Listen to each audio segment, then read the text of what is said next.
What's going on, guys? Welcome to Zach Milne Talks Live. I just had to make sure my camera was plugged in there, or not my camera, my microphone was plugged in there. Sorry for the delay, guys. But welcome, everybody. Welcome to the show. Very happy to have you here. Welcome, everybody who's watching live, watching the replay, and everyone listening over at the Zach Milne Talks Movies podcast, which at this point is probably mostly you on Spotify because Apple Podcasts has just been so terrible lately.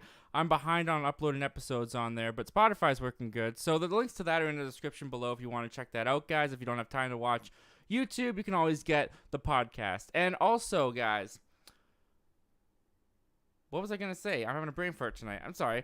All right, guys. Welcome to the show tonight. It's going to be a little bit of a different show. We don't have too many topics to go through. The only topic that we have is I want to go through the Ant-Man reactions that came out the other day. But this is going to be a live Q&A episode, guys. This is going to be about you guys, your questions. You get to ask me anything you want to ask me. It could be Star Wars, Marvel, DC, personal life, movies in general. I'm excited to get into it with you guys. It's going to be a good time. Before we get started, I just want to say, if you are new here, and welcome to all those who are new here, we have a subscriber goal for the end of this year, and the subscriber goal for the end of this year is 2,500. We're 1,017 subscribers away, which I'm not going to lie, guys, we are going towards this goal at a faster pace than I anticipated to go. So thank you everyone who's joined. Thank you for all those who are new subscribers. Welcome. We're honored and so happy to have you on the channel. And if you like the show today, and only if you like the show, guys, make sure you consider hitting that subscribe button and join us. It's going to be a fun ride. We got a long way to go, and I'm excited to have all of you along for it. All right, is that enough pre-ramble talk? One thing I also want to talk about, guys, is this is a little bit new, but this is something that I want to do because people have been putting in super chats a little bit more often lately, which I cannot tell you how much that means to me, but I kind of feel guilty whenever I get that, you know what I mean? Like, I don't know if it's a Canadian in me. I just feel like I have to give you guys something. So from now on, I started last week, but still continuing on for the foreseeable future, if you type in a question with a super chat, I'm going to shout out your name and your channel if you have a channel in a community post, as well as shout it out at the top of next week's episode with your channel link in the description below, because I know a lot of you guys watching are up and coming YouTubers like me, so I just want to help you guys out a little bit since you were helping me out. But regardless of that, guys, nothing's changing here. Regardless of super chats or whatever, I'm going to take your question tonight, your comment, your question. We're going to get through all of them, and without further ado, let's take a look at what you guys are saying in the chat real quick. Let's see what's going on in there. We got Cineview in here. Hello, Zach. I would like to thank you so much for being my first ever commenter. Oh, I'm your first ever commenter. That's really cool, man. I'm glad I could do that for you. And I have great hopes for this movie. It should be a real success. It deserves to earn a lot at the box office. I assume you're talking about Ant-Man and the Wasp, because that's the reaction we're going to go through. I think it's going to do good at the box office. It's interesting because the Ant-Man films have never opened huge. I believe the first film opened to 57 million, and I think the second film opened to like 70 million. I think this one could hit 100 million opening. I think it has the size, no pun intended, that it might be able to do that, but we'll have to wait and see. Cineview goes on to say, maybe when it's released and you make a review on it, maybe I can join in and we can discuss it together. You and me are both movie reviewers. I think we can make great chemistry. We can do commentary on this movie and many other films together. I'm sorry if I'm asking too much, but maybe this can work out for both of us. I really believe we can have a good partnership. Well, first of all, Cineview, I'm honored that you even want to collab and and join me for a video and do all that. I'm always honored, and I'm always very grateful and thankful whenever someone says that, because I'm a puny little channel still. I'm not anyone special, but it does mean a lot that you would ask that. And you know what, dude? Like, I'm always open to collaborating. I'm always open to helping other people out with their channels and getting to know the community more. So yeah, the best way to contact me is Twitter. I do have Instagram too, so you could Instagram me. I'm just Zach Milne Talks Movies on Twitter and Instagram. You can find me pretty easily. We can talk further about that. But yeah, thank you so much for reaching out and wanting to do that. That's really cool. Luke Ponto, my man Luke Ponto's in here, of course. Thank you, Luke. You always come through. I really appreciate it. Thanks for being here, man. My man Zach, what's going on, man? Hope all is well. All is well, Luke. Thank you very much for asking. You go on to say, watched anything good lately? It's interesting that you ask because actually on Friday, I'm going to be jumping onto Spoiler King's channel, and we are going to be talking about Elvis and All Quiet on the Western Front. I haven't watched All Quiet on the Western Front yet, but I just watched Elvis for the first time last night, and I liked it. I'm not going to give too much thoughts because I'm going on Spoiler Kings, but I liked it. I thought it was good. Now that I've seen Austin Butler's performance, which was very good, I'm still on Team Fraser. I'm hoping Brendan Fraser wins that Oscar, but I still haven't seen Colin Farrell's performance. So, but in the two-legged race that's between Brendan Fraser and Austin Butler, I'm still on Team Fraser. Fans of Something's in here. What's going on, guys? Thanks for being here tonight. I'm assuming this is Eddie. Thanks for being here, Eddie. Let's freaking do this. Yeah, man, let's freaking do this. I'm excited. Let's get started, man. Aaron Austin with a super chat of $1.99. Thank you so much, man. Thank you. I mean, that means so much. Thank you so much that you would even send that in, man. I'm so excited for Ant-Man. Dude, me too. I'm getting really excited for Ant-Man. It's funny because we had like months and months of like MCU content on Disney Plus. Like it felt like every other month it was a new Disney Plus show. And I was getting kind of tired of it. I can even admit that it was starting to be a lot. It was getting me a little bit burned out. But we've only been away from the Marvel Cinematic Universe for like 2 months, and I'm itching to get back already. I'm itching for Ant-Man. I'm hoping that it continues that overarching big, gigantic story that we used to from Marvel. I'm looking forward to it. Cineview. Unfortunately, I don't have Twitter or Instagram. Is there any other way we can contact? You can do my email. ZachMilneTalksLive@gmail.com. You could easily email me there. I'm not the best with checking my email, but that one I check a little bit more frequently. So yeah, just ZachMilneTalksLive@gmail.com. You can email me there, buddy. Fans of Something. Zach, very important question. Pineapple in your cereal? Okay. Bet you thought I'd ask that dumb pizza question. No. I'm different. Well, on pizza, yes. In your cereal, dude, no. I'm not a sociopath. That's I don't know. That's the first time I've ever been asked that question. And I can happily say no, absolutely not, man. Thanks for asking. But pineapple on pizza, I don't understand the debate. I love Hawaiian pizza. Is it called Hawaiian pizza, or is that just like a Canadian thing? I don't know. It's always interesting to learn from different countries and different places what they're called. But Hawaiian pizza is what I call the pineapple and ham on pizza. Luke Ponto, I'm always happy to have you on my channel. It's awesome getting to collab and talk with a good friend like Zach. Aw, thank you, Luke. Thank you very much. I'm always happy to be on your channel. I'm always honored and grateful to be asked to come back onto your channel. And I love having you on my channel too, man. I love when we collab. It's just always a fun time, isn't it? All right, guys. Well, now that we were caught up a little bit, yeah, like I said, this is going to be a live Q&A night. So while people are still coming in, while people are still typing up their questions for me to answer, I wanted to fill the time as you guys do that by looking at some Ant-Man and the Wasp Quantumania Twitter reactions that we got yesterday. Because the world premiere was it last night? I want to say it was last night, but that feels like it was 2 nights ago. But it was either last night or 2 nights ago, and the critics were able to post their reactions to the film. So I thought it'd be fun to go through some of these. Don't worry, I vented through them. There's no spoilers. There's nothing that's gonna ruin the movie for you in here. But I find the reactions very interesting. So let's just go through these real quick. We got Christian Harloff on here. So Ant-Man and the Wasp: Quantumania goes hard in the paint as the big epic sci-fi film. Hard in the paint. I don't know if that's a typo or not. Blending Star Wars, Fifth Element, Dune, and Strange World. I don't think it's going to work for everyone, but I really dug this tone. It's a bit chaotic towards the end, but wraps up nicely. King rules. Moving on from Christian, we've got Shara Chala. I'm going to butcher a lot of these names. I apologize. Ant-Man and the Wasp: Quantumania is a blast and finally answers some of the where's the MCU going questions. I like hearing that because that's something we heard a lot from Phase 4 is where is this going? Like, this doesn't have any direction. They're all just all over the place. Well, I love that the MCU, it sounds like from this tweet, is going back to an overarching story, things connecting into each other, and a clear view of where things are heading. Takes a minute to pick up, but has some great action scenes, creative visuals, and a terrific villain in Kang. A solid start to Phase 5.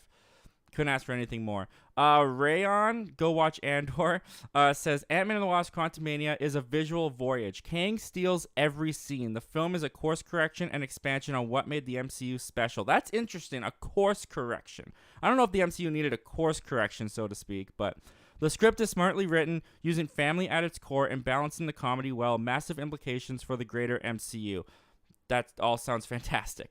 FICO, Ant-Man and the Wasp Quantumania is the best of the trilogy. Higher stakes, danger, and repercussions. That's what I really wanted, especially after watching the last trailer that came out, was stakes. I felt a real sense of stakes. So it's nice hearing this guy say that there are higher stakes and you feel the danger.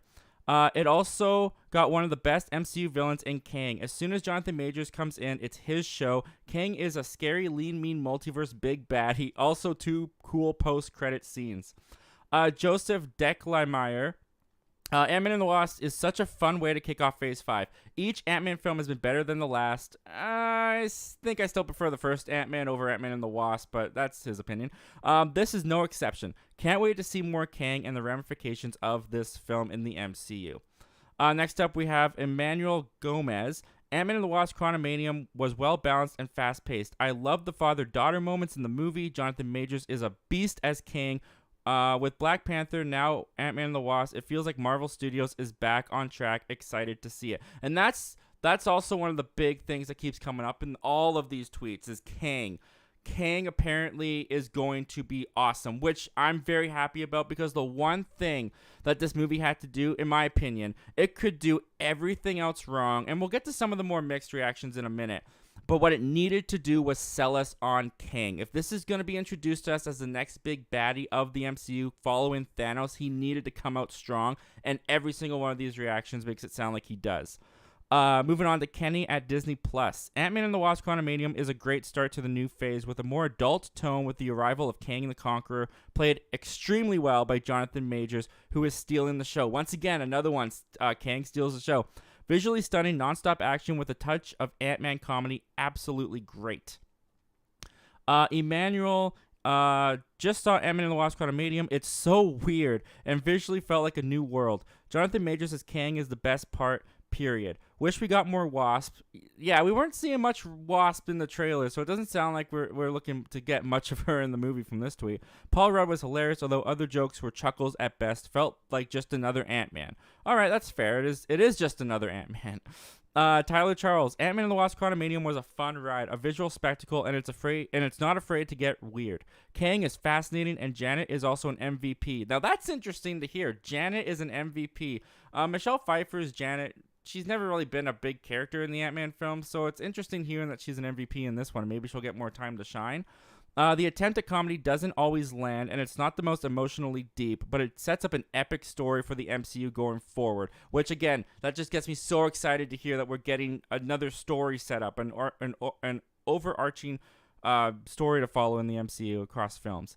Ant-Man and the Wasp Quantumania, this is from Michael Lee, is the most mature installment of the franchise, driven by emotion. It opens Phase 5 with exciting new action set pieces and sets the stage for the rest of the multiverse saga. Equally balancing heart, humor, and excitement, Majors is a standout as Kang. We can't get enough of this Jonathan Majors praise, man. I'm so excited. Simon Thompson, Ant-Man and the Wasp kicks off Marvel's Phase 5 with a vivid, here we go, but messy spectacle. So this one's a little bit more mixed.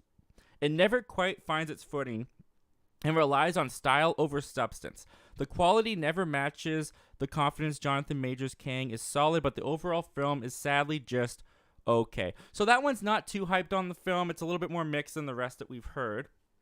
But going on to big screen leaks, I like these guys. Ant-Man and the Wasp Quantumania kicks off Phase 5 with one of the MCU's most fascinating entries. This movie is Star Wars meets Ant-Man, and I dug it for the most part. Jonathan Majors demands your attention as Kang, and he absolutely shines. Big implications for the future, too. That's another thing that we've seen in a couple of these tweets, is Star Wars. It's being related to Star Wars. That's really interesting to me, because I imagine that means, like, in the quantum realm, we're going to go to many different places that might feel like planets. I don't know. That's the only way I can really interpret that. I don't really know what that means. It feels like Star Wars. That's very interesting. Joey Megadison. I totally messed that name up. Joey Megadison. So Ant-Man and the Wasp: Quantumania is as close as Marvel has gotten to a Star Wars movie. There we go again, a Star Wars movie with a little bit of Rick and Morty feel. Not all of it works, but the hints of what's to come with Kang have me mostly intrigued. Jonathan Majors is solid with Catherine Newton best in show.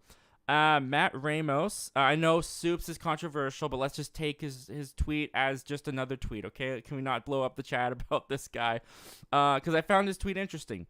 Ant-Man and the Wasp: Quantumania is truly episode 1 of what is sure to be a crazy cinematic series. You have to enjoy this movie more as an episode of something greater rather than its own standalone film that concludes a trilogy. That's really interesting. I don't think everyone's going to like that. I feel like because I'm so used to seeing the MCU as this kind of huge television show that bleeds into the next film, I might be more okay with this feeling like an episode of a TV show. But I think some people who just want to go in to see a standalone movie might be disappointed by based on what he's saying. But for me, I find that a very interesting tweet about the movie.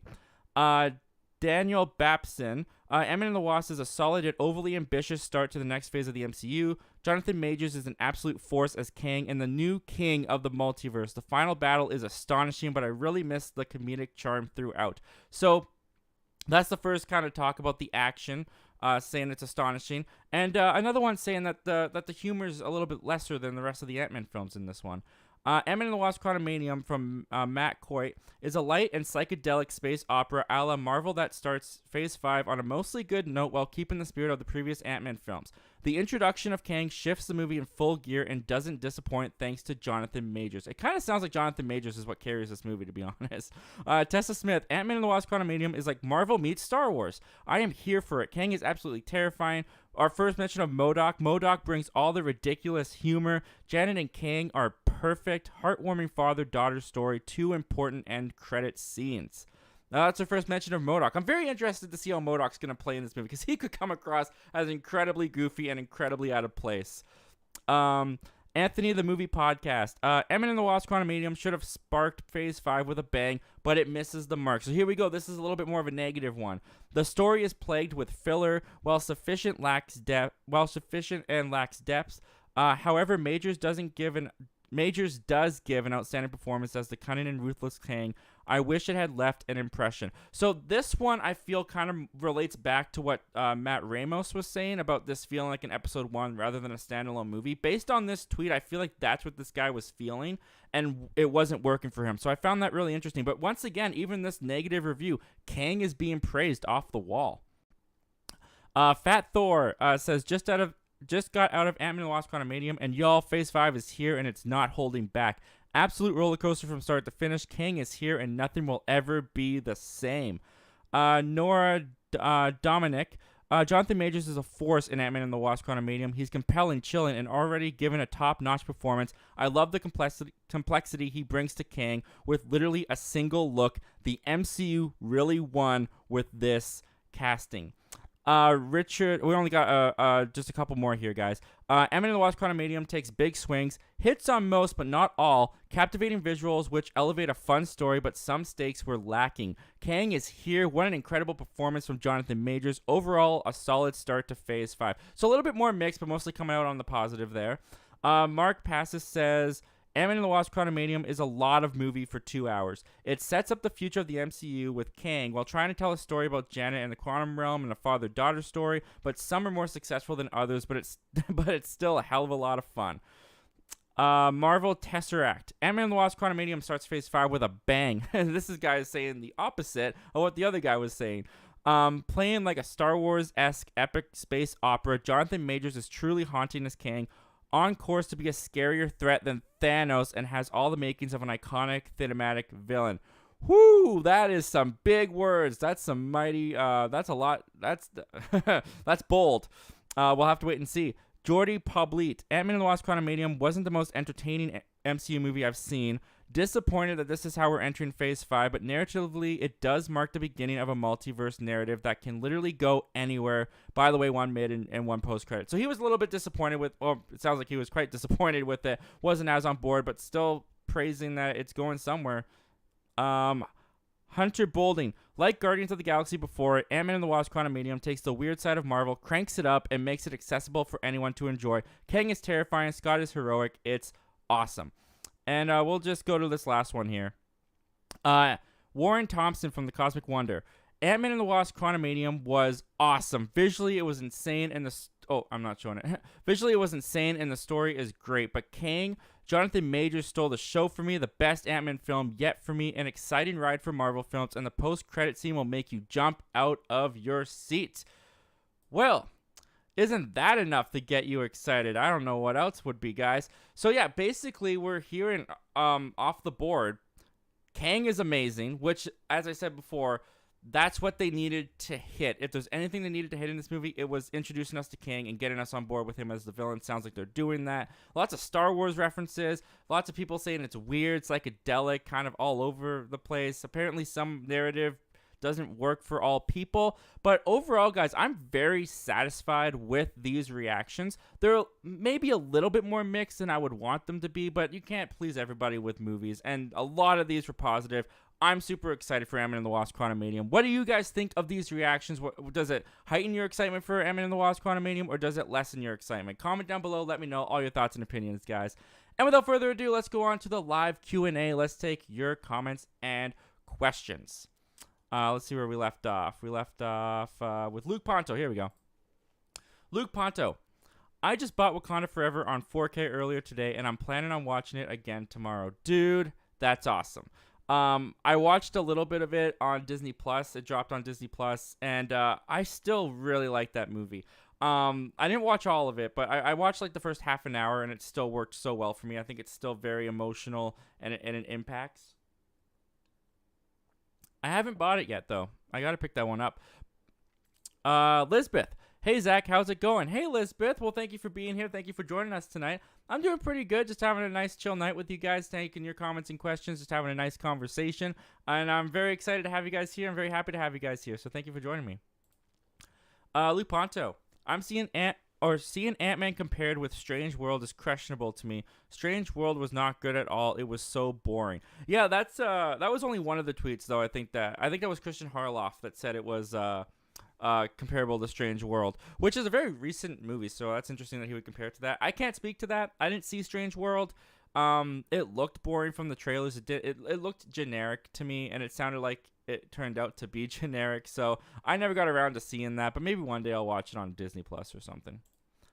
Luke Ponto, I did see A Man Called Otto last night, and I loved it. 4.5 out of 5. Nice, man. I missed that one. I didn't make it out to see that one. I almost wanted to, but I'll just wait for streaming, to be honest. At least at this point. Oh, Lisbeth actually got a chance to see Ant-Man and the Wasp, so this is a review coming straight from one of our own. Let's check it out. Lisbeth got a chance to see Ant-Man and the Wasp: Quantumania, and I gotta say, I'm a little disappointed. For me, it was just a little too sloppy, although Kang was a good villain. All right, so you were a little bit more mixed on it, like some of these other tweets were, a little bit disappointed with it, but you're still praising Kang. You're still saying Kang was a good part of the movie, so that's awesome. I'm looking forward to seeing it myself, and hopefully it hits a little bit better for me. Luke Ponto. Funny thing about my experience with A Man Called Otto is there were 12 other people in the theater with me last night, and they were all older people, and it made me feel awkward, but I loved the movie. Yeah, it did look like, I mean, my grandma went and saw that movie, so it did kind of look like a movie that was a little bit more for older, or not for older people, but older people would gravitate towards it a little bit more, I think I should say. It did look good, I just never got around to seeing it, but that's awesome, man. That's funny that you were the only one, that you were the youngest one there. Sin of You. I sent an email. Hopefully I got the right address. Yeah, man, I'll check that out later. Thanks, man. We'll keep in touch. Luke Ponto. I also checked out Empire of Light yesterday, and I thought it was incredibly boring. I love Sam Mendes, but that was not good.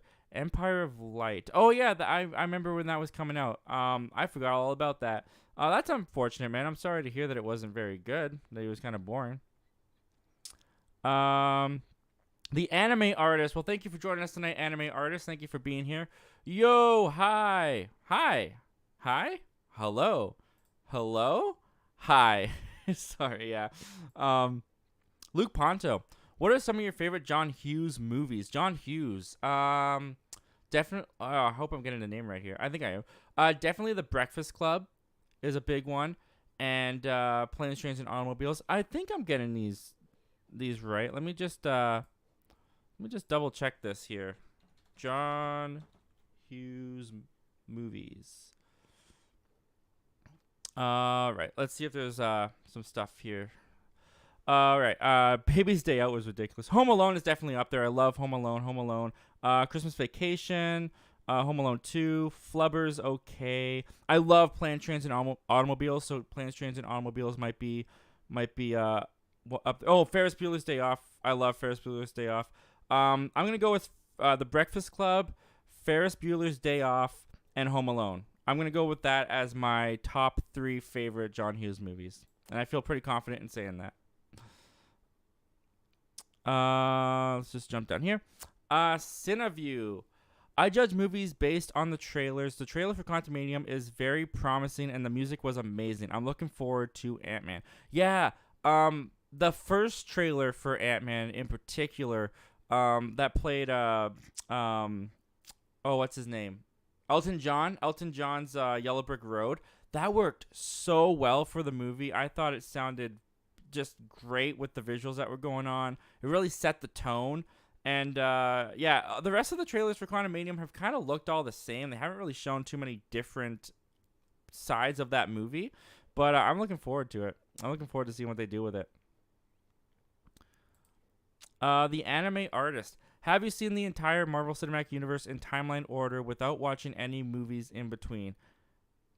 Wait, one sec. Have you seen the entire Marvel Cinematic Universe in timeline order without watching any movies in between? Okay, I'm assuming you mean watching it in the timeline in which the events would take place chronologically in the MCU. So starting with starting with Eternals, and then going to Captain Marvel, then Captain America, and doing it that way. I've started watching it that way. I started watching it that way with my wife because I was trying to find a new unique way to watch them. I didn't get very far though. We watched Captain Marvel, and then this was before Eternals came out, so we watched Captain Marvel, we watched Captain America, and then I think we just watched Iron Man 2, Thor, and Avengers, and then they kind of go in chronological order themselves from there, except for Guardians and Guardians of the Volume 2.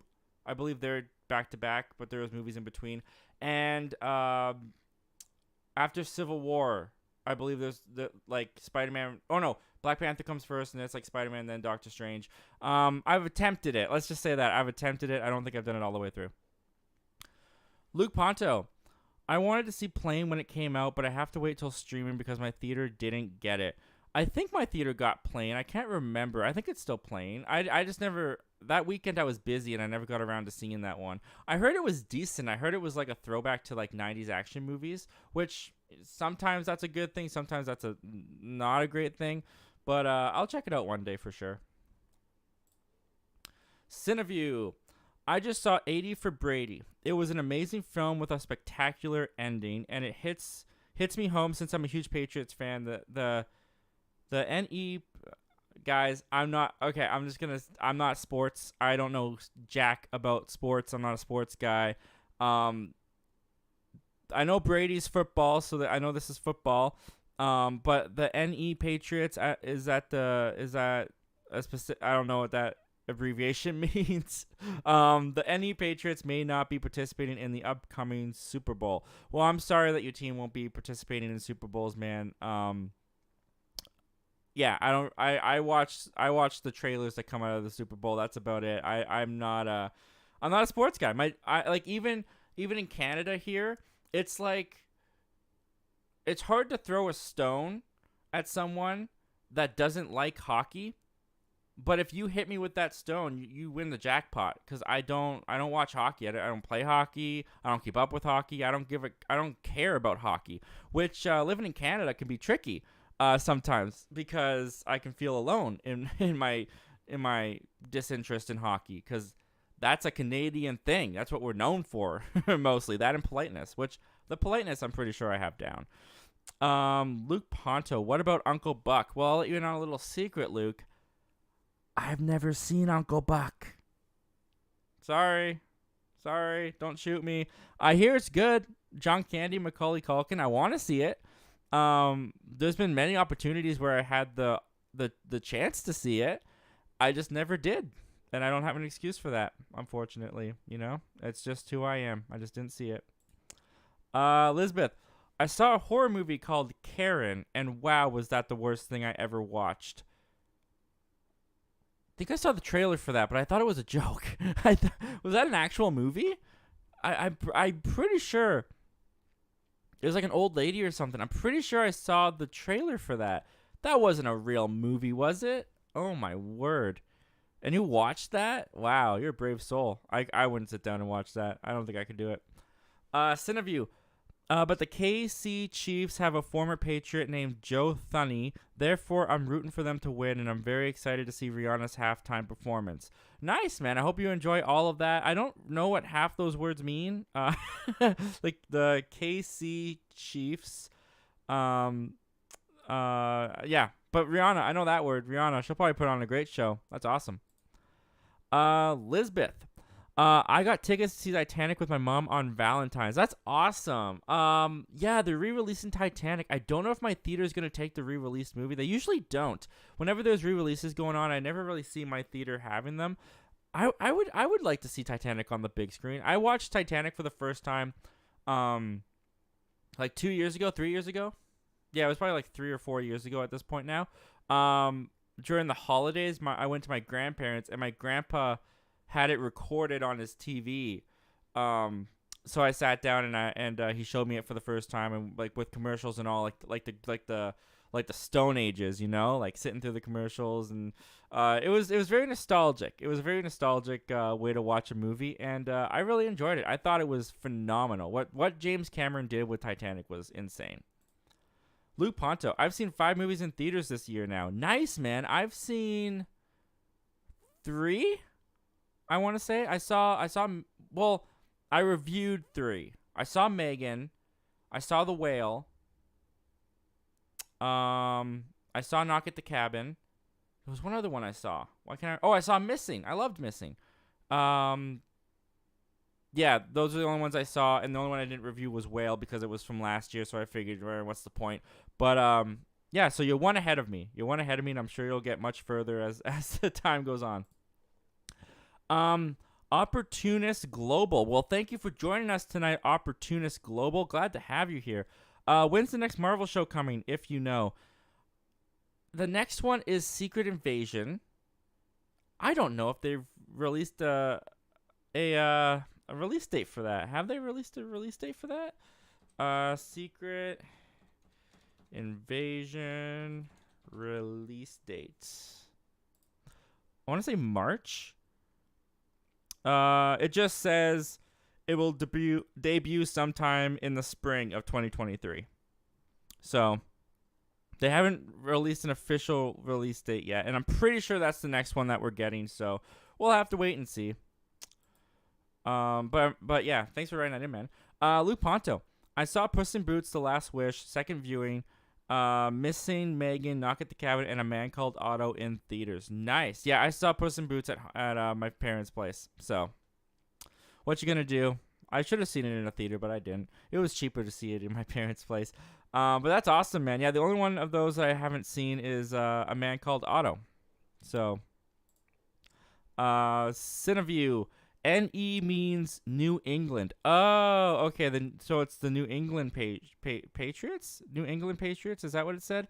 A huge Patriots. The New England Patriots. Okay, yeah, Patriots. Thanks for letting me in on that, man. Thanks for including me in that. Luke Ponto, plane looked great from the trailer, so that's why I was hoping my theater would get it so I could see it, but they didn't get it, so that made me upset. I'm sorry, man. I'm sorry you didn't get that. That's unfortunate. Luke Ponto, you think Karen is a joke? Jeepers Creepers Reborn is more of a disgrace to cinema. Oh, my goodness. Yeah, I saw that you ranted on that film. You did not like that film. I'm sorry, man. Cineview says KC means Kansas City. Ah, okay. Okay, KC means Kansas City. That makes sense. Luke Ponto, I'll be ahead of you depending on how many times I see Super Mario Brothers in theaters. Yeah. I'm probably only gonna see Super Mario Brothers once in theaters. I don't do repeat viewings at theaters very often. It has to be a special movie. It has to be a big movie in order to get me to do more than one viewing. But yeah, I'm looking forward to Super Mario Brothers. I think it looks cute. I think it looks fun, and I'm really hoping that it's a good movie. I just want a good movie. That's all I want from this thing. Luke Ponto, you'll get kicked out of a man called Otto if you wait. You will get a kick out of a man called Otto if you want to see Tom Hanks play a grumpy old man so well.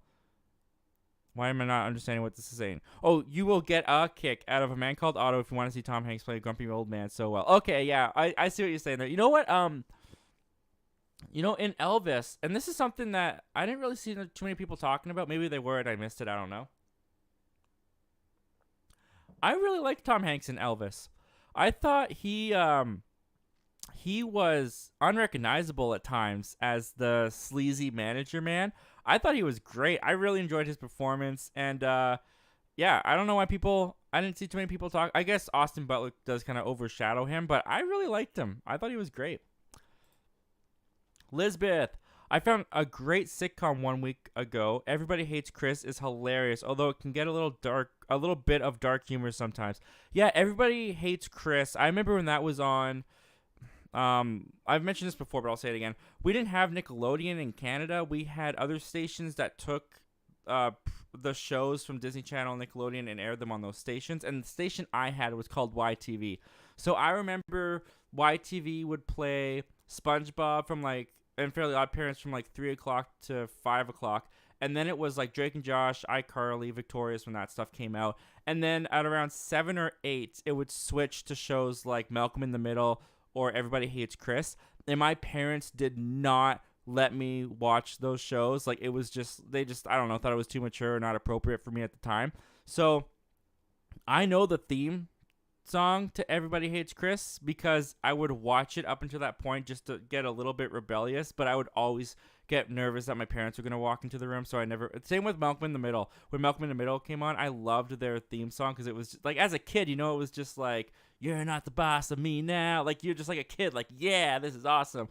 But I never made it past the rest of the theme song because I was just terrified that my parents would walk in and get mad at me.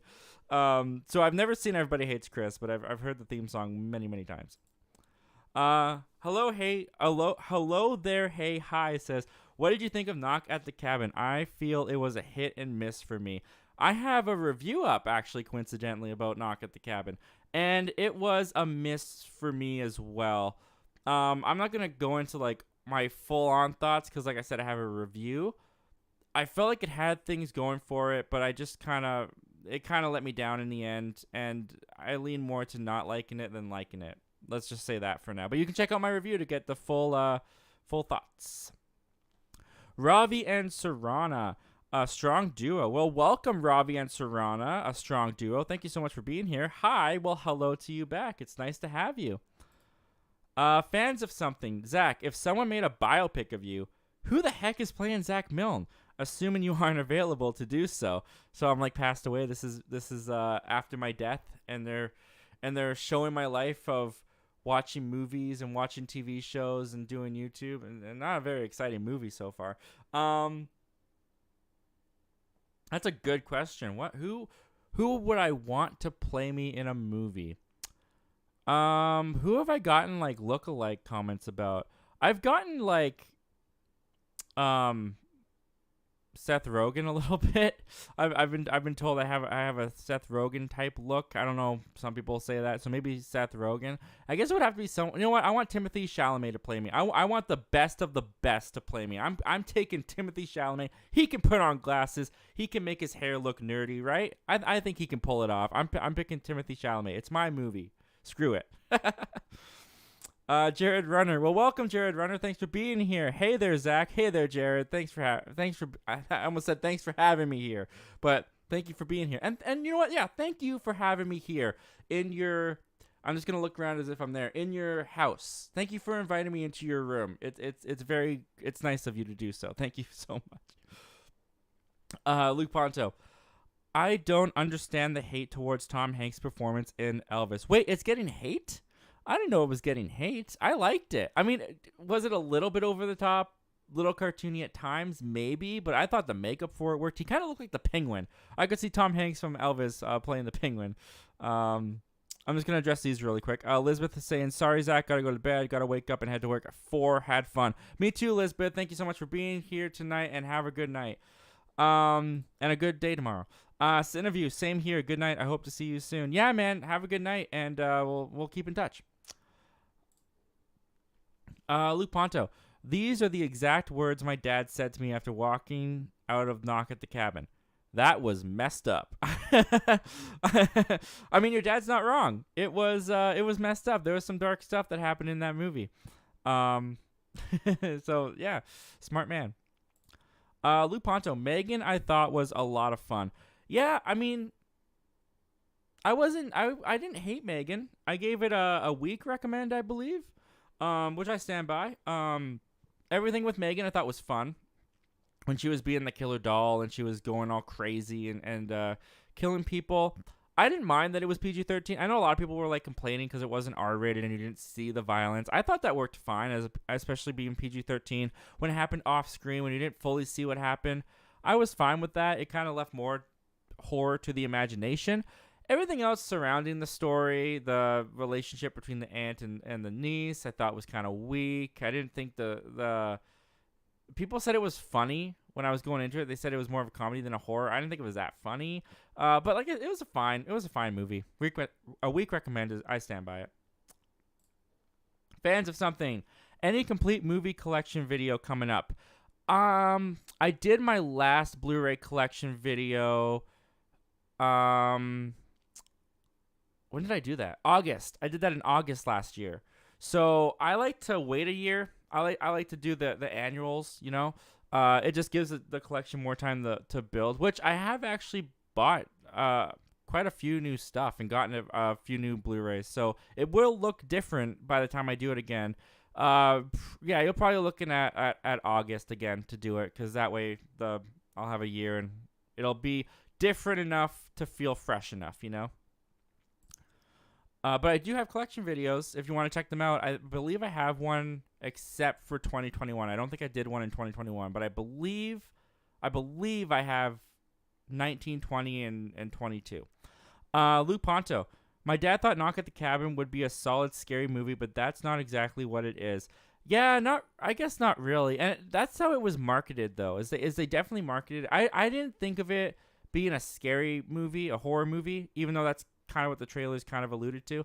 But it was a thriller. It was a psychological thriller, and there was just things about it in the execution that didn't make it fully thrilling for me. But that's just me. A lot of people I see are loving it, like loving it. So, what do I know? No, it's all opinions. They're all valid. Ravi and Sarana, a strong duo. Send you my love on a wire. Send you my love on a wire, and then you go on to say, lift you up every time. Send you my love on a wire, lift you up every time. I don't know if you're serenading me or if this is a cultural reference or a movie or a show that I'm supposed to be understanding, but I will accept your love through the wire, and you do lift me up, so thank you very much. Jared Runner. The last 3 days, I've been editing a video. Oh, wow. 3 days, man. I mean, the editing process definitely can take some time, especially depending on how big the video is and what you're using. Like, my editing, I swear, probably still takes a lot longer than it should, because I'm still doing everything on my phone. Like, I shoot on my phone. I edit in iMovie. I get the clips from my phone. I upload it from my phone. Everything I do is from my phone. So that's how I started. So I never really got off my phone. It's free, and I'm kind of used to doing it that way now. But yeah, editing can take some time, man. So props to you for sticking through it for 3 days. And I'm looking forward to checking out that video when you post it, man. As long as you're having fun, as long as you're being creative, as long as you're getting what you want to get out there, that's awesome, dude. Ravi and Sarana, a strong duo. It's from Scott Pilgrim. Oh my gosh, you're right. It is. Send you my love on the wire, lift you up every time. You're right. That is from Scott Pilgrim. I remember that very faintly, but now that you mention it, yeah, you're right. It is. Of course, you're right. You're the one who wrote it in. Luke Ponto. I really liked Knock at the Cabin, and I kind of want to see it again because it's a movie that makes you think. Yeah, I mean, I saw your review, man. I saw how much you loved it, and Zach Guller, I really liked his review on it too. He really liked it. I love watching other people's reviews. I love watching other people's opinions. I watch so many reviews. Well, like when I'm at work, I have spare moments where I can sneak away and not sneak away, if my boss is watching. I don't sneak away. I just get moments like on my lunch break or stuff like that when I can just like sit down and watch like people's reviews, and I like finding smaller channels like mine and seeing what like just the like general people are saying. I like watching the Chris Duckmans. I like watching the Jeremy Johns and the John Campias and the Real Rejects and all those big guys. Like I like watching their movie reviews still too and getting their opinions. But I also like finding the guy who's just on my level, who's just like me, and hearing what they have to say. And yeah, so I've been watching a lot, and more people have the same kind of mixed feelings on it like I do than I was expecting, but the majority of people that I've watched, they really like it. So I'm in the minority, you're in the majority, Luke. I don't know if I want to watch it again though, to be honest.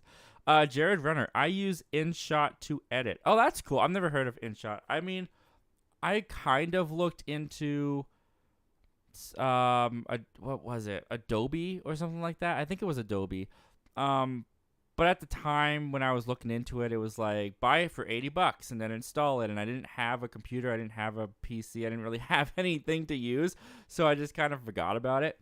But yeah, iMovie works fine for me. Like I said, it might take a little bit longer, but one day I'll probably get a professional editing software. I'll probably play around with it and get used to it. But when I find something that I'm comfortable with, I tend to stick to it. So we'll see. One day I'll get so frustrated. One day I'll get frustrated enough that I'll move on from iMovie. Fans of something. Any prized possessions in terms of physical media? Something that stands out and means a heck of a lot to you. Ooh, that's a good question. Something that stands out and means a lot to me in terms of physical media. Let's see here. Well, Jaws is kind of I'm not really in a position where I can just reach over and grab it. But Jaws is kind of special to me because it's the first one I ever bought. It's what started the whole collection. So that's awesome. I have a friend's complete Blu-ray set. That's all. It's kind of out of reach too. But I got that for my birthday from some family members, so that was really awesome. It's a really cool like holographic cover that changes from the 1994 season 1 cast to what they look like at the end of 2004. So that one's really special to me. I love that. My Alfred Hitchcock collection's pretty special to me. And I have a steel book of First Blood, Rambo First Blood, which is like my favorite action movie ever made that I just adore. But yeah, it's all out of reach apparently. I'm not like Luke Ponto. I'm not like those guys that can just turn around and grab it and show you. It's all over there, so I'd have to get up, and that's not a fun show to watch me leave to grab Blu-rays. But yeah, that's just a few. Jared Runner says InShot to edit is free. All right, I might have to look into that. Luke Ponto, I'm sure you want to watch Puss in Boots: The Last Wish again.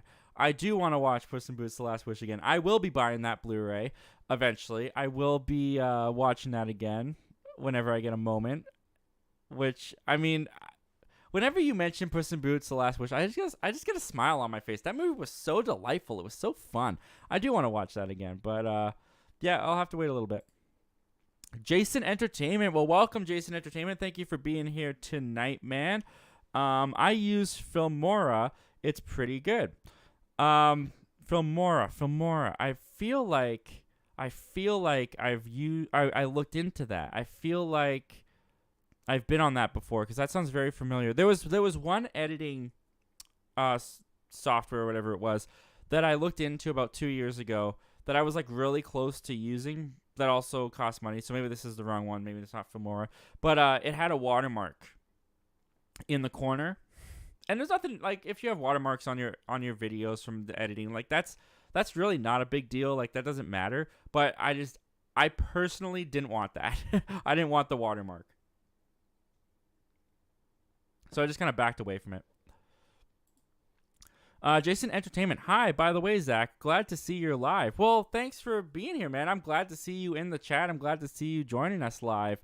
Yeah, you guys are what makes this fun. If you guys weren't here, I would just be sitting here in awkward silence looking at a camera. It would not be as much fun. So thank you so much for being here, and thank you for catching the show. Luke Ponto. Unless it's a really terrible movie, I don't like to spoil movies in my reviews. I mean, I don't know if you're trying to get at me being like, I spoil movies in my reviews. I know you're not. Spoilers are such a that's an interesting conversation to have about spoilers, because I feel like some people, and I mean, like, it's fair to them, if they don't want to know anything about the movie, then they shouldn't be watching reviews or watching trailers or anything like that. But I feel like some people are really overly sensitive to what exactly a spoiler is. Like, for me, if it's in the trailer, it's fair game. Like, especially like with the big Marvel movies, like I try to contain them to what's in the trailer and just kind of expanding on how they work in the movie. But like for something with like Knock at the Cabin, when you're talking about the plot synopsis, you have to tell them what the movie's about. Even if the trailer doesn't necessarily, there's a difference between a trailer hiding what the movie's about and misrepresenting what the movie's about. I think those are two very different things. So sometimes you just have to kind of decipher, like, oh, this is what the trailer said this movie was about, but this is what it's actually about, and people should know that this is what it's actually about. But yeah, spoilers, they're a touchy subject for some people. I personally, you have to go pretty far to get me to say that you spoiled the movie. Like, if somebody told me, what's a good example? Well, I mean, like The Rock himself, he told me that Superman was going to be in the post-credit scene of Black Adam, or was going to be in Black Adam. To me, that's kind of a spoiler. I mean, I kind of would have liked to have just stumbled upon that, Rock. Thank you for letting us know that Superman was going to be in the movie. Could have just left that to our own imagination. But something like Dwayne Johnson's Rock character meets up with Hawkman, and they have a conflict throughout the movie. That's not a spoiler to me. That's just information that happens within the movie. That's part of the plot, you know? Maybe that's not the best example, but that's what I'm going to stick with. That's how I'm going to describe those examples. Luke Ponto, I got 3 more reviews coming tomorrow for A Man Called Otto, Phantasm 2, and Terrifier 2. I'll probably check out your Man Called Otto review because I'm curious to hear more about your thoughts. Phantasm I haven't seen, but I saw that you did the first one. You're doing that series, so good for you. And Terrifier 2, I'm good, but I'm sure they're going to be great reviews, Luke, so everyone look out for Luke's reviews tomorrow. Luke Ponto, something like Morbius and Jeepers Creepers Reborn deserves to be spoiled because they don't deserve to be seen by anyone. Yeah, there's been times where a movie's been so bad or I've heard that a movie's been so bad, but like everybody has to say it's bad. Like, it's not like the Ant-Man reactions that we just read where some people are saying that's really good and other people are saying they were disappointed or it wasn't very good. Like, that I want to go in and make my own mind up. But for something like Morbius, when everybody was saying it was bad, like not a single person I could find enjoyed the movie, then for movies like that, yeah, I'll go and watch full spoiler reviews just to be part of the conversation. I'll look up everything just to see what I'm missing. But yeah, Jeepers Creepers and Morbius in the same status, huh? Well, I haven't seen Jeepers Creepers, but Jason Entertainment. Which movie coming out on February are you most excited for? Ant-Man and the Wasp, Quantumania, Cocaine Bear, or Winnie the Pooh, Blood and Honey? Well, I can tell you right now, Winnie the Pooh, Blood and Honey I will not be seeing in my theater. There's no way my theater will take Winnie the Pooh, Blood and Honey. That is so not coming to my theater. If my theater isn't going to take a small movie like, what's a small movie that they didn't take? Well, they didn't take the Whale till the beginning of this year when it came out last year. But if they're not going to take small indie movies, they're not going to take Winnie the Pooh, Blood and Honey. I'm not seeing that. As far as between Cocaine Bear and Ant-Man and the Wasp, Quantumania, I'm definitely more excited for Ant-Man and the Wasp, Quantumania. I'm a Marvel guy. I've been with this franchise since I was 9 years old. I've been deeply invested in this thing for a very long time in my life. I'm 24. That's wow, that is a really long time to be invested in this franchise, actually. But yeah, definitely Ant-Man and the Wasp: Quantumania. Cannot wait to see what the next phase of MCU is gonna bring. And Cocaine Bear, I am very curious about. I feel like Cocaine Bear is either gonna be a movie that just is everything I want it to be, ridiculously campy, aware of itself, fun and silly, or it could just be a mess. It could go either way. It could be very disappointing. It could be exactly what I want. So I'm looking forward to Cocaine Bear, but of those three, definitely Ant-Man and the Wasp: Quantumania. What about you, man? What are you most looking forward to? Luke Ponto. I'll try to be as vague as I can with Terrifier 2 in my review. Luke Ponto. I'm not going to make you watch Terrifier 2 as a movie, but I think you'll enjoy what I have to say about it. Yeah, I've heard you talk about Terrifier 2 quite a bit, man. So, but I'll check it out. I'll hear what you have to say. Luke Ponto. Winnie the Pooh, Blood and Honey shows you that Hollywood is out of ideas. Well, I mean, it's hard to say that that's a true statement, because it's not really Hollywood, if you know what I mean. Like, it's like a fan film to me. I mean, I know that they got. How did that come about? I thought it was like funded by them. Like, I don't think a studio's behind it or anything. I don't remember. I didn't look into it too much, but it's not like this is coming from Warner Brothers. This isn't coming from Sony or Disney or a Fox or like Universal or anything like that. Or it's not even coming from Blumhouse, you know? Like, it's hard to say that Hollywood is out of ideas, because I don't blame Hollywood for that movie. But also, you could flip it on the other side and say it's very much an idea. I mean, taking Winnie the Pooh and making him a horror figure, that's someone's creative mind doing the out of the ordinary for that franchise. Luke Ponto. Blame Frisky for getting me into that one. For getting you into the Terrifier 2. I will happily blame Frisky for that if he's the one. No, I'm kidding. You guys like horror. That's great. I'm just, the Terrifier series is just not one that I gravitate towards. I can admit, in a way that made me feel very wrong, I had a fun time with the first Terrifier. It was so dark. It was so sadistic, but there was something comical about it that when I watched with my friends, I had a good time, but I don't have any desire to watch it again. I don't have any desire to watch Terrifier 2. So that's that. Anyways, Jason Entertainment. I love Marvel too. Been a Marvel fan since Cap 1, I think, or Thor 1. For sure, Ant-Man because of this first episode to the Kang Dynasty, but really intrigued by Cocaine Bear. Yeah, man, me too.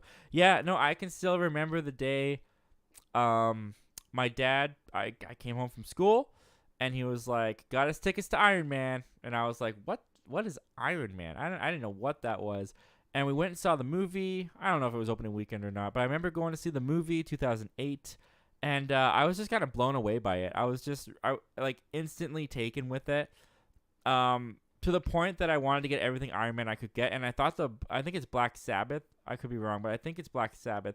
Their song Iron Man, I thought it was about the superhero that I just watched. So I went home and I tried to dissect the lyrics off of YouTube. Like, oh, okay, that kind of relates to the hero, but I don't really know what else they're talking about.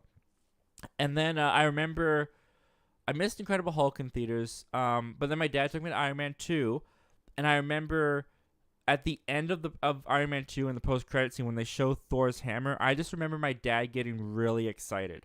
And I didn't really know why. I didn't know what that meant. And as we were walking out of the theater, my dad was just explaining to me how that meant Thor was coming. And he told me all about Thor. And he said they're probably building up to the Avengers. And it was the first time I ever heard the word Avengers. And Dad told me about all these superheroes that come together in the Avengers. And he's like, I don't know if they can actually do that in a movie, but that's what they're leading towards. And I didn't know that this franchise was going to totally take over my life for the next decade and so that went forward. But yeah, and then I got really into Thor, and then I got really into Captain America. Then the Avengers was just like my Star Wars experience of my generation. Like that movie I didn't know that was possible. I especially the battle in New York, that just completely blew me away as a kid. I think I was in middle school by the time that came out.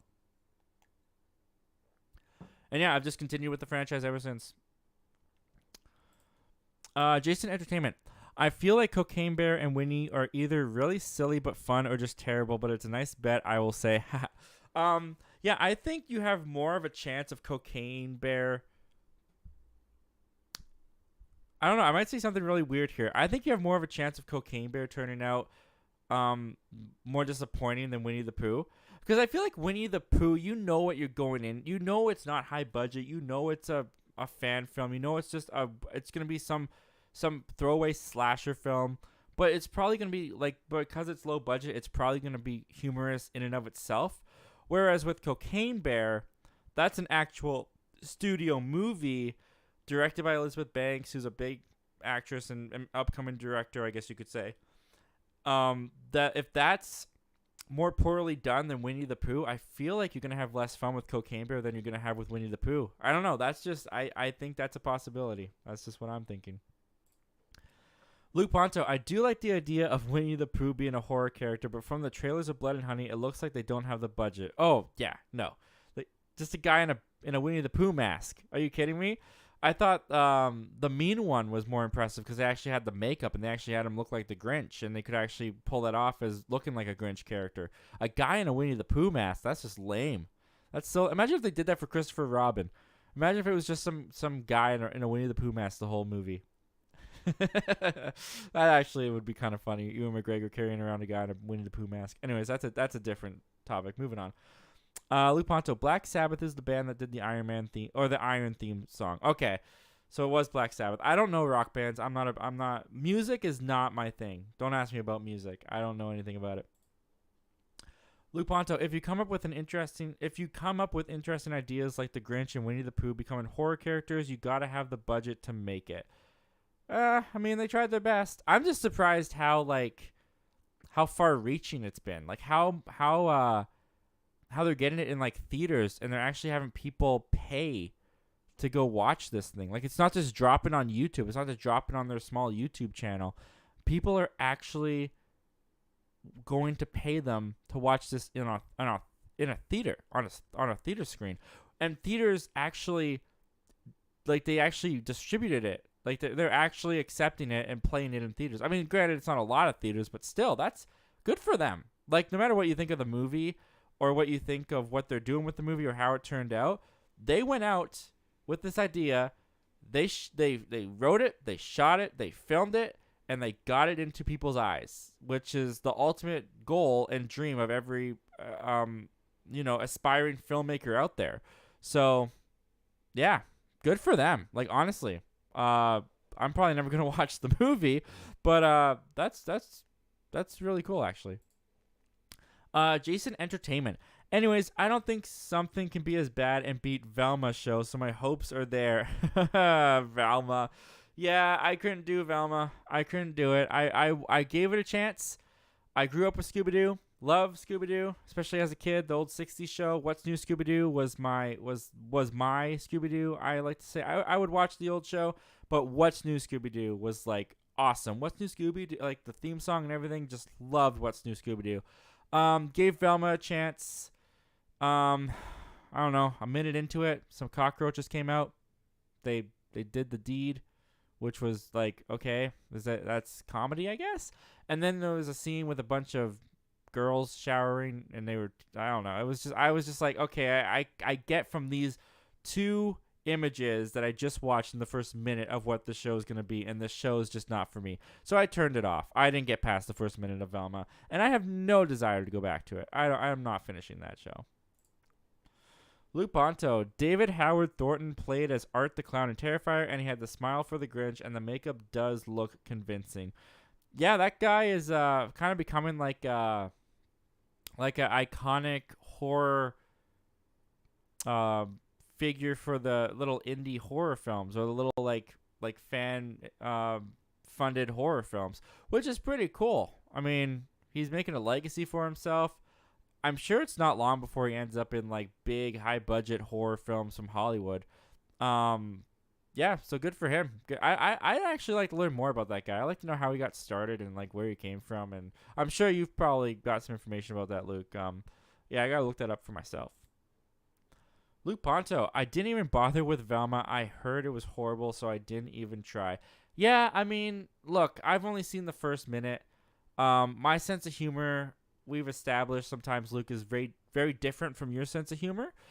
So maybe you'd find it enjoyable. Maybe you'd like it. I did see some people that did like it. I mean, the majority looked like they didn't like it, but some people did.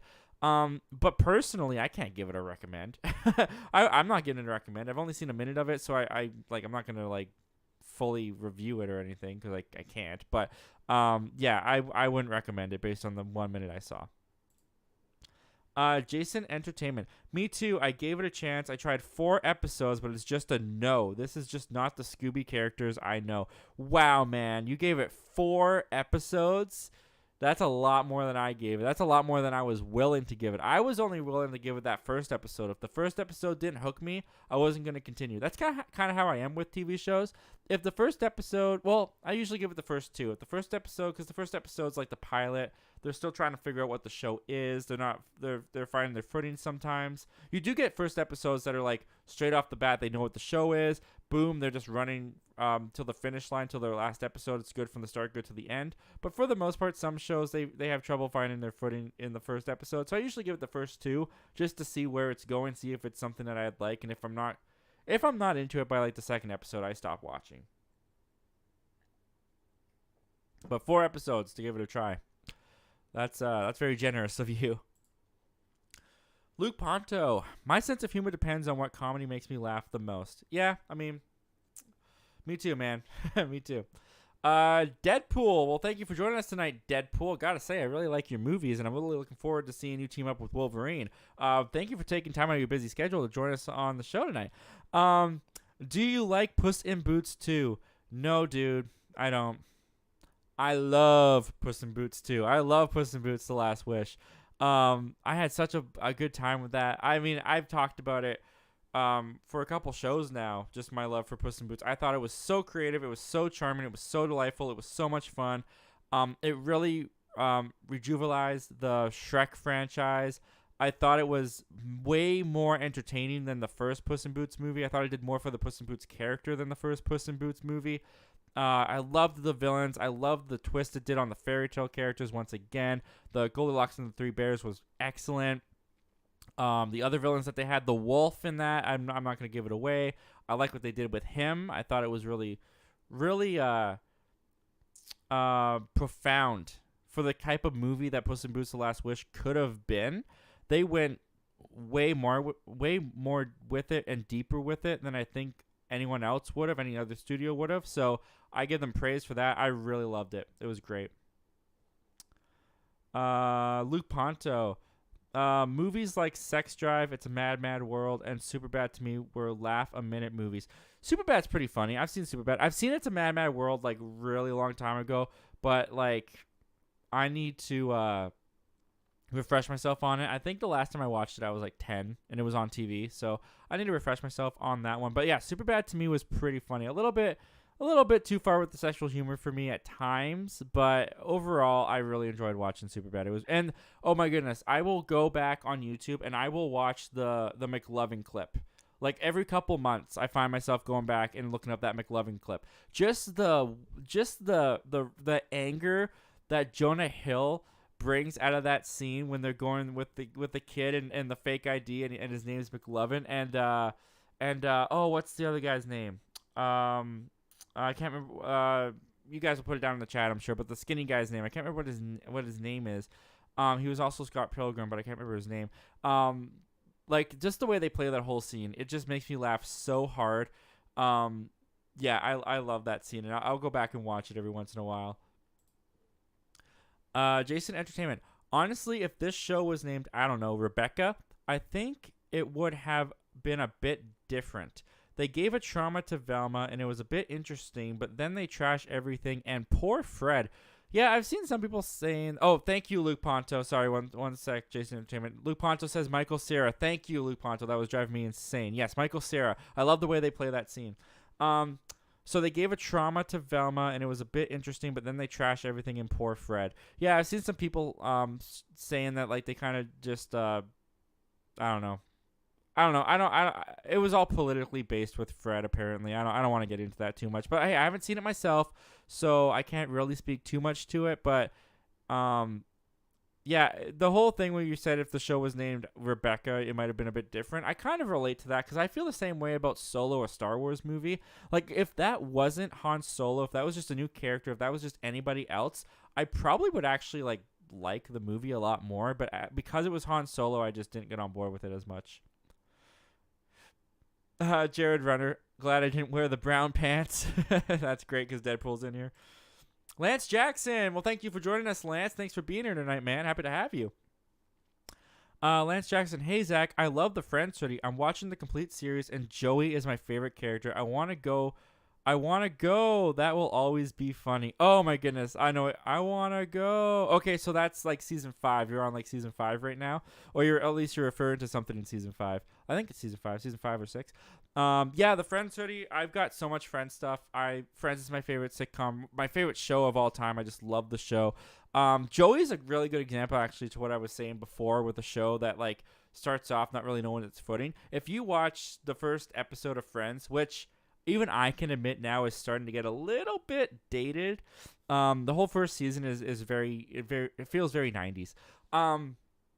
But Joey is a character in the first episode that by the time you get to like the last episode, like his character is completely different. Like I think he starts to change around season 2 or 3.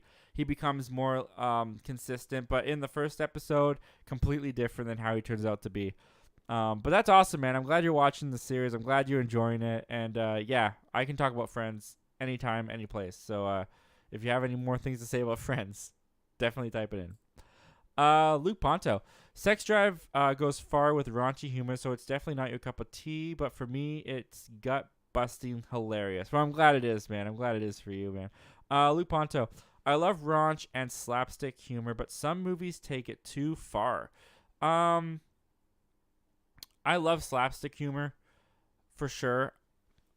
I don't know if they can take it too far. Definitely the raunch. The raunch for me can definitely be taken too far in movies. Yeah, I just have a different palette than some people do for the raunchy stuff.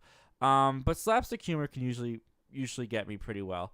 Even when it's like ridiculous, stupid slapstick humor, I'll usually enjoy it. I'll usually find it pretty funny. Yeah. Yeah, I just eat that stuff up, to be honest. All right. A little bit of a lull in the chat, so we can wait for that to keep going. If you guys want to keep writing in some questions and I'll answer them, you can definitely keep doing that. In the meantime, I actually kind of wanted to talk about this. Because I saw this before the show started, and I was like, is this going to be a topic? Is this not going to be a topic? I decided that I want to talk about it just now. Let me see if I can pull this up. Here it is. So, oh, dang it, there's an ad on this thing. I didn't know you got ads on Variety. That's funny. I've never had that before. Come on. Load it. Okay, there we go. They've announced, guys. They announced this like 4 o'clock today. It was not too long ago that they're doing another Toy Story and Frozen and they're doing a Way of Water experience coming to Disneyland. So let's just read this real quick because I kind of want to talk about this. After the difficult news he had to deliver about layoffs and losses, Disney CEO Bob Iger announced several big news items for fans during the company's earnings call for the year 2022, for the end of 2022 quarter on Wednesday, which is today.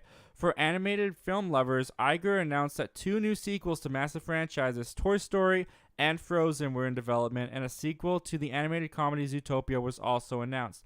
The Toy Story franchise consists of 4 theatrical chapters, with 1 spin-off with Lightyear. Although the latter film underperformed, Toy Story 3 and Toy Story 4 both made more than $1 billion at the worldwide box office. And actually, guys, that's not the only movie that made over $1 billion. There's no question why they're doing this. Because I saw some people online saying like, oh, they're doing another Frozen. I can understand that. Oh, they're doing another Zootopia. I can understand that. But why are they going back to Toy Story? Why are they going back to Toy Story 5? The last one ended so well, which ironically is what we said about Toy Story 3 before they did Toy Story 4. So that's kind of funny. But not only did Toy Story 4 make $1 billion, both Frozen 2 and Zootopia, they made $1 billion as well. So these are all billion-dollar franchises. I'm not surprised in the least that they're all getting sequels. But the big conversation mark of this is Toy Story 5. Do we need it? Do we need Toy Story 5? I would say no. I would say no, we don't need Toy Story 5. I mean, the Toy Story series has already ended twice. So I guess we're going to end it for a third time. And the way that they ended Toy Story 4, I'd be very curious to see how they're going about Toy Story 5. Because they did introduce some new characters, so it'll be interesting if they're trying to pass the torch. But money is money, guys. Toy Story 4 made $1 billion. It's $1 billion franchise. And when they tried to spin it off, like the article said, with Lightyear, Lightyear didn't do too well. Audiences did not gravitate towards Lightyear. If Lightyear had made $1 billion, or even like, I don't know, how much did Lightyear make? How much did Lightyear make? Who cares? If it made $800 even, $800, $900, I don't really know how much it made. But if it had been a big success, they would not be looking at another Toy Story 5. They would have been looking at a Lightyear sequel or another Toy Story spinoff. The fact that Lightyear didn't perform is exactly why they're going back to the drawing board, and exactly why we're getting Toy Story 5. Which, with Toy Story 4, I was a little bit more optimistic for them doing a Toy Story 4 because there was this huge gap between Toy Story 3 and Toy Story 4. I believe Toy Story 3 was 2011 and Toy Story 4 was 2019. So they had been away from it for a while. And I felt like if they were coming back to Toy Story 4 after ending it so well in Toy Story 3, they had to have had a good story. They've had to have had a reason to come back for Toy Story 4. And luckily, that's how it kind of turned out to be. However, Toy Story 4 was only 2019. Now they're announcing Toy Story 5 in 2023. That's not as big of a gap from Toy Story 3. I do not have the same confidence with them doing a Toy Story 5 as I did with Toy Story 4. This one kind of feels like they're just doing it for the money. This one kind of feels like they're just doing Toy Story 5 because Toy Story 4 made a lot of money. We got to keep that money train going, and they're going to do another Toy Story 5. I would really hope that they wouldn't do that with Toy Story, because Toy Story is one of their most prized franchises, and I feel like they're very protective about Toy Story and that franchise. I feel like they really want to preserve the legacy of it and have it do well. I want to believe that. I really badly want to think that that's their motivations, but it's Hollywood. It's Hollywood, and where the money is, that's where they go. And Toy Story 4 made a crap ton of money.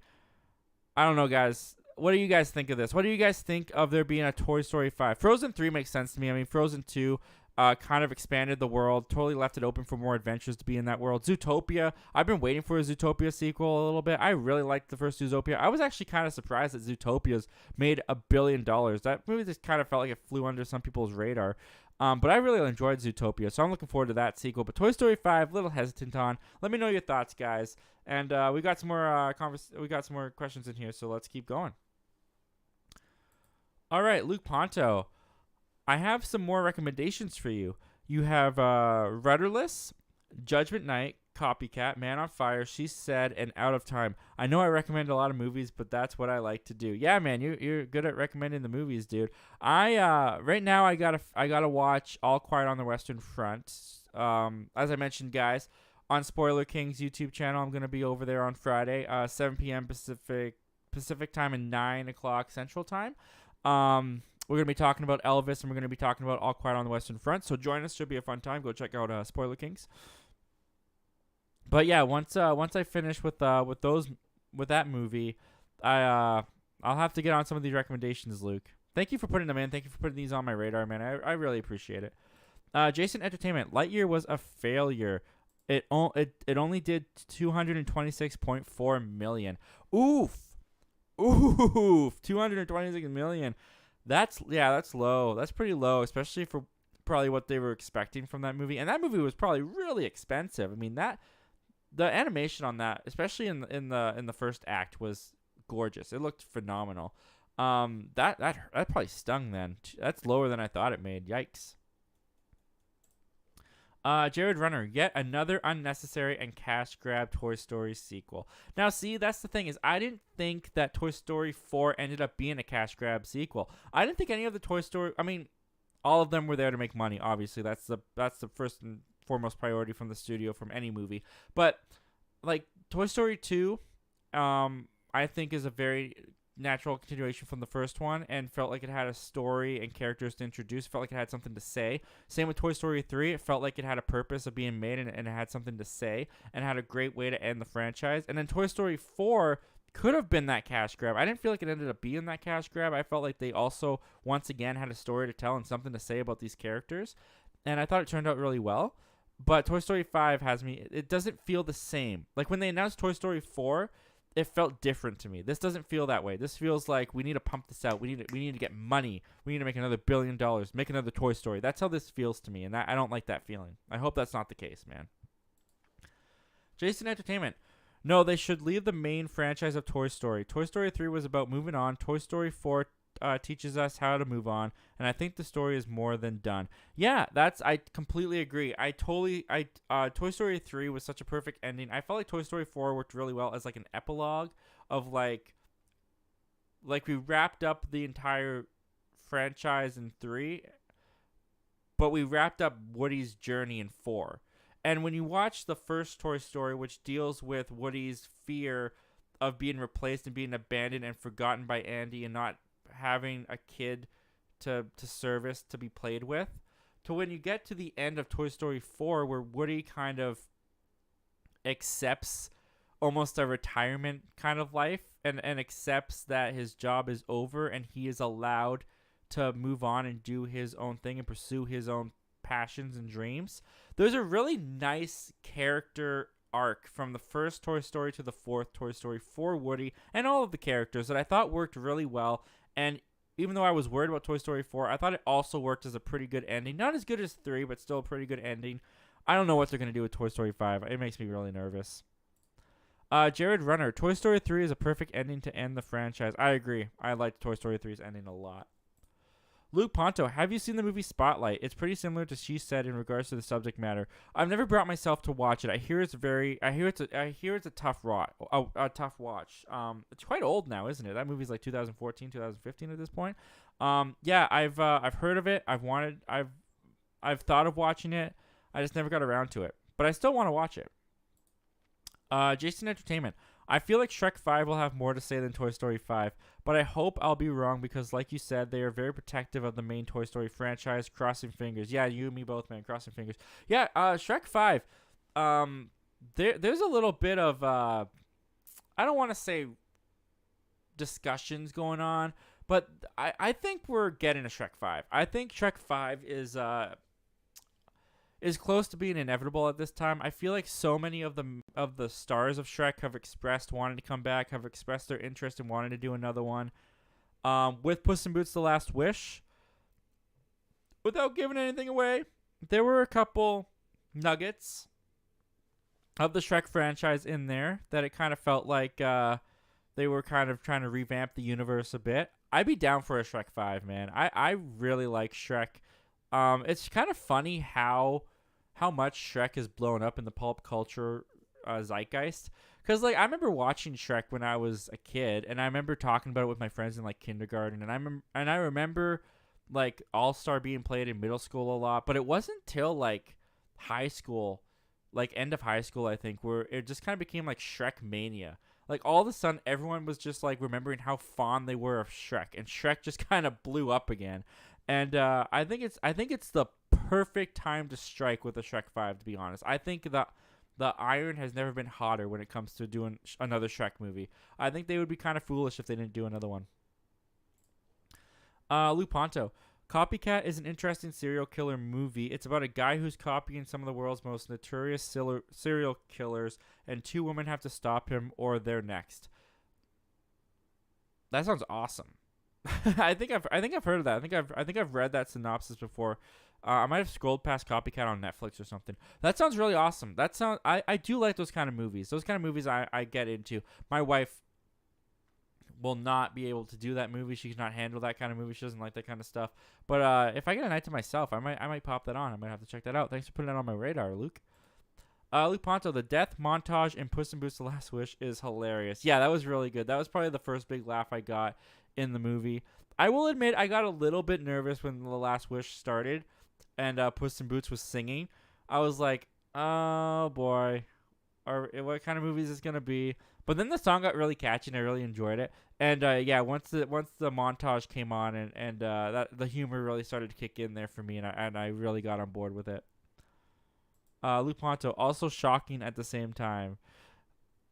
I see what you're saying with that. Yeah, because they some of the death that they show for Puss in Boots' past life, some of them were kind of dark. Maybe not dark, but just like unexpected. I see what you're saying there. And I agree. I agree with what you're saying there, man. All right, guys. With that, we're caught up with the comments and questions once again. It's about 9 o'clock here for me, so we've been going for an hour and a half. So I think we're good. I think we can call it off there. But thank you guys so much for being here tonight. Thank you for joining me. Thank you for contributing in the chat for the engagement. Aaron Austin, thank you so much for contributing a super chat. That was very generous of you. I'm definitely going to call you out in the community post and everything that I said I was going to do. And guys, once again, if you're new here, if you haven't already, please consider subscribing. We have a goal of 2,500 subscribers. We're 1,017 subscribers to go, which honestly, like I said, we're moving faster than I anticipated. Thank you guys so much. If you enjoyed the show, if you enjoyed your time, please consider subscribing. We talk about movies on here a lot. I want to thank everyone who watched live, who watched the replay, everyone who's listening over at the Zach Milne Talks Movies podcast. Thank you so much for joining tonight, guys. We got Luke Ponto in here saying, great stream tonight, Zach. Can't wait to collab with you again. Me too, Luke. We're going to collab again very soon. I can't remember the date, so I don't want to say it in case I'm wrong. But I'll be over on Luke Ponto's channel watching Scream 4 again, guys, very soon. So keep an eye open for that. Jared Runner says, have a great rest of your guys' nights. You too, Jared. Thank you for being here. Thank you for joining us. Have a good night. All right, guys. And with that, I will see you again next week. Same Zach time. Same Zach channel.